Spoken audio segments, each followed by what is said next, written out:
প্রিয় শিক্ষার্থীরা কেমন আছো? আশা করছি যে যেখান থেকে ক্লাস দেখছো সবাই ভালো আছো এবং সুস্থ আছো।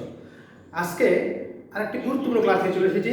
যেহেতু পরীক্ষা খুব সন্নিকটে, তাই এমন দুটো এমসিকিউ নিয়ে হাজির হয়েছি। সেটা হচ্ছে এইচএসসি আইসিটি তৃতীয় অধ্যায়ে দুটো এমসিকিউ নিয়ে হাজির হয়েছি। খুবই গুরুত্বপূর্ণ এমসিকিউ। প্রথম দেখা যাবে তোমাদের মনে হতে পারে খুব ইজি, কিন্তু ক্যালকুলেশন করতে গেলে বা কাজটা করতে গেলে তোমাদের বুঝতে পারবে এখানে ডিফিকাল্টিসগুলো কী রয়েছে। তো চলো আমরা কথা নামে ক্লাস চলে যাই। তবে অবশ্যই ক্লাসটি প্রথম থেকে শেষ পর্যন্ত মনোযোগী দেখবে এবং ক্লাসে ভালো লাগলে অবশ্যই তোমার বন্ধুর কাছে ক্লাসে শেয়ার করবে এবং আমার ফেসবুক পেজ এবং ইউটিউবে যুক্ত থাকবে। চলো আমরা ক্লাসে চলে যাই। দেখো এখানে আমরা দুটো চিত্র দিয়েছি, একটা হচ্ছে যে এটি এবং একটা হচ্ছে এটি। প্রথম যে প্রশ্নটি এটি মূলত ডিফিকাল্ট, এটাও ডিফিকাল্ট বাট এটি টেকনিক্যাল প্রশ্ন। এফ এর মান কত? তো আমাকে যখন কোনো একটা জিনিসে এফ এর মান বের করতে হবে, প্রথমে আমাদের যে কাজটা করতে হবে সেটা হচ্ছে এই ধরনের এমসিকিউ যখন আমরা দেখবো আমাদেরকে ঠান্ডা মাথায় জিনিসগুলোকে সলভ করতে হবে পরীক্ষা চলে। কারণ আমাকে 25টা এমসিকিউ দেওয়া থাকবে, 25টার সবগুলোতে আমাকে সময় বেশি লাগবে না। কিছু যদি আমাদের খুবই কম সময় লাগবে, আবার কিছু যদি আমাদের একটু সময় বেশি লাগবে। যেগুলোতে কম সময় লাগবে সেই সময়গুলো যেগুলো পিছিয়ে যাবে সেগুলো তুমি কী করবে, এই ধরনের এমসিকিউ ক্ষেত্রে তুমি ব্যবহার করবে। তো চলো আমরা প্রথমে এফ এর মান নির্ধারণ করি।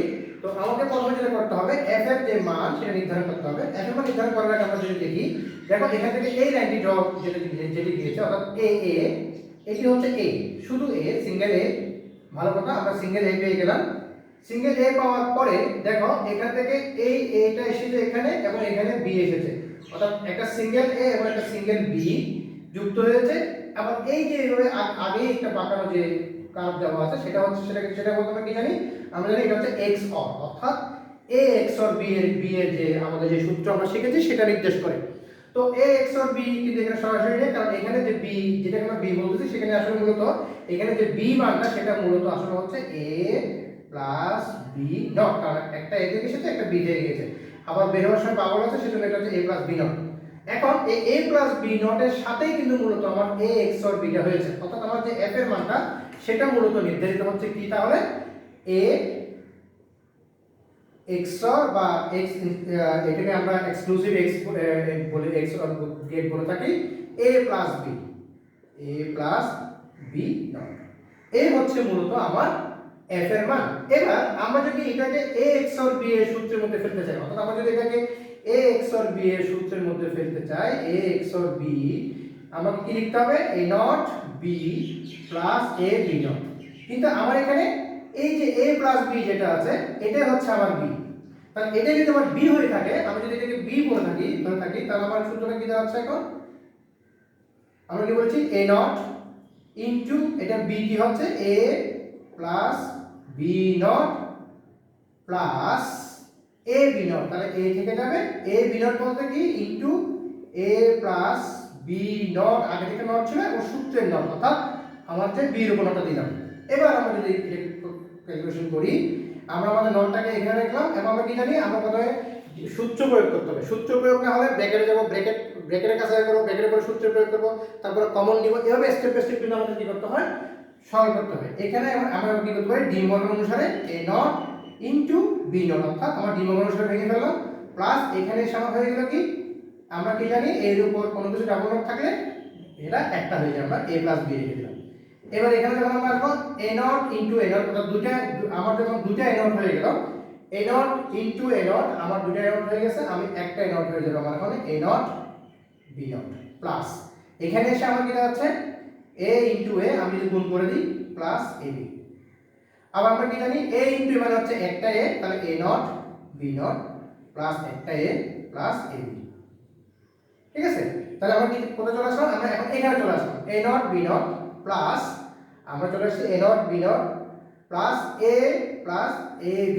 এখন এখানে এসে মূলত আমার যে টুইস্টটা, এখানে দেখো এখানে মূলত আমার টুইস্টটা, এখানে আমি এখন a কমন নিব, এখানে আমি কি কমন নিব, a কমন নিব।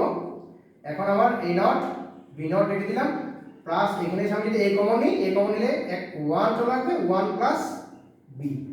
এখন আমরা কি জানি a নট b নট, আমরা যদি 1 প্লাস b মানে হচ্ছে 1, অর্থাৎ যেগুলো কিছু 1 দিলে অর্থাৎ a ইনটু a, আমরা এটাকে যদি একটু সাজিয়ে লিখি a plus a not b not, এটা আসলে দেখতে কিসের মতো হয়ে গেল, মূলত এটা আমার দেখতে মূলত হয়ে গেল, দেখো a প্লাস bc সমান সমান a প্লাস b আর হচ্ছে a প্লাস c, অর্থাৎ আমার এটা বিভাজন উপপাদ্য হয়ে গেল। আমরা জানি এটা আমাদের বিভাজন উপপাদ্য a প্লাস bc সমান সমান a plus b a plus c।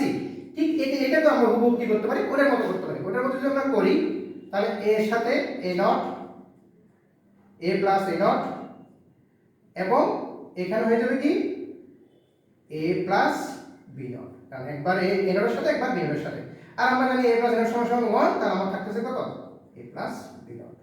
তাহলে দেখো a প্লাস b নট আমার এখানে পরীক্ষায় এখানে আমার আছে a প্লাস b নট, হচ্ছে আমার উত্তর। দেখো কতটুকু সময় লাগলো, কিন্তু আমি এখানে স্টেপ বাই স্টেপ প্রত্যেকটা লাইন করেছি। তোমরা যারা এক্সপার্ট হয়ে যাবে এমসিকিউ করতে করতে, তখন তোমাদের এগুলো করতে হবে না, তোমরা সরাসরি মানে চলে আসতে পারবে। এবার চলে আসো আমরা 2 নম্বর অপশন চলে যাই। 2 নম্বরে আমাদের যে অপশনটা, আমাদের প্রশ্ন নাম্বার 2 এর যে বিষয়টা, এটা একেবারে আরো শর্টকাট। এখানেও আমরা দেখতে পাচ্ছি কি এটা মূলত a XOR b এর সূত্রকে কভার করে, কিন্তু এখানে আমার যে a XOR b যেটা হবে, সেখানে মূলত আমরা আসলে a XOR b লিখতে পারবো না। আমরা এখানে যেটা লিখবো, আমরা লিখবো হচ্ছে a XOR 0, b এর জায়গায় কি হবে, 0 হবে। তাহলে এই একই হিসাবে যদি আমরা যদি বলি a XOR b, অর্থাৎ f সমান সমান হচ্ছে কি আবার a XOR b, f সমান সমান হচ্ছে a XOR b এর জায়গায় 0 হবে। এখন এটাকে যদি আমরা সূত্র ভাগি, a not b into 0 plus আবার কি a b নট মানে হচ্ছে 0 1 এর উপর 0। এখন এটা কোণের সাথে 0 গুণ করলে এটা 0 হয়ে যায়, প্লাস a 0 নট। আবার আমরা কি জানি, কোণের সাথে যদি 0 কে যোগ করা হয়, আবার যেটা আছে সেটা হয়ে যাবে a ইনটু 0 নট।